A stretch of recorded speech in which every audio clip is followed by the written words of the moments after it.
அதிமுக சட்டமன்ற உறுப்பினர்கள் அனைவரும் சுதந்திரமாக அரசு விடுதியில்தான் தங்கியிருப்பதாக சென்னை உயர்நீதிமன்றத்தில் அரசு வழக்கறிஞர் தெரிவித்துள்ளார்.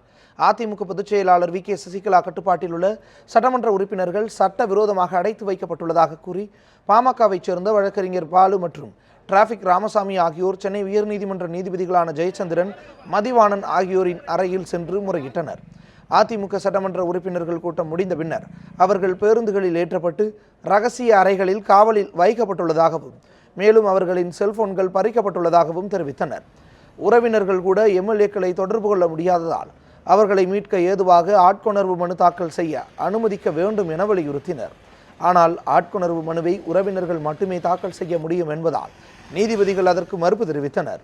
இது தொடர்பாக விளக்கமளித்த அரசு கூடுதல் குற்றவியல் வழக்கறிஞர் ராஜேந்திரன், அதிமுக எம்எல்ஏக்கள் அனைவரும் காவலில் வைக்கப்படவில்லை என்றும் அவர்கள் சுதந்திரமாகத்தான் இருக்கிறார்கள் என்றும் தெரிவித்தார்.